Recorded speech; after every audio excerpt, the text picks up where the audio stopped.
I started with KUVO in 1982. The staff, both volunteer and paid, were 4 Latinas. Together we created what is now KUVO. And so Latinas have had an influence in KUVO ever since the beginning. We worked together since the beginning of KUVO. And the one thing that I admire about Flo is that she just allowed us to do it. She never said no. We never had that wall put in front of us. Well, I've been with Rocky Mountain Public Media for, I'm not going to tell you exactly how many years, but it's 30 plus years. We touch every part of the organization, from operations to radio programming to TV programming. This is one of the few professional spaces I've ever worked in where there are so many Latinas in these positions that are both public-facing and internally consequential. I would say Canción Mexicana is my favorite show on KUVO, and that was what I was originally drawn to. I also really enjoy La Mali's program, Super Sonido, and I just feel like that is the future of Mexican music or Latina music. That was your All-Denver Drop of the Day, Mala Vida by Monica the Great, who was also part of Battle for the Block.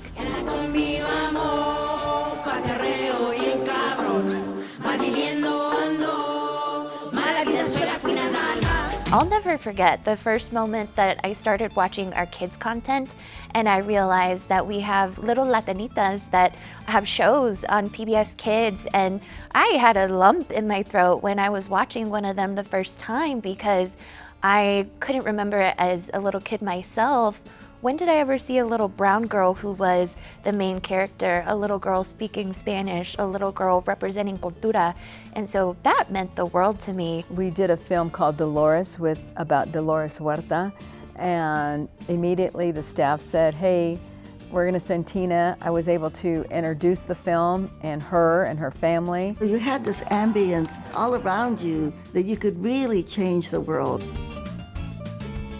I think as a journalist, particularly when covering the Latino community, I'm always on the lookout for not falling into tropes, not falling into easy narratives that may or may not be accurate, questioning how we're framing particular stories when we're talking about migrants, when we're talking about folks in the arts, just really leaning into the complexity. Dr. Antonia Novello became the first woman and the first Latina to become Surgeon General of the United States in 1990.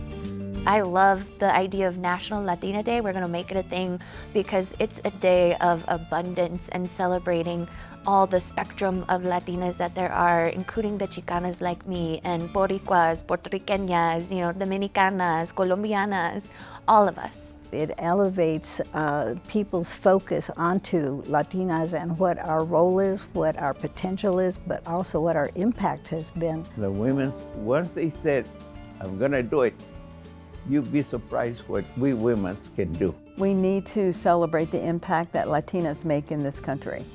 And they're enormous. And I think it's incredible that we're inspiring the next generation and honoring those that have come before us. I'm just very proud to be amongst all these wonderful women. Happy National Latina Day! Feliz Día de las Latinas!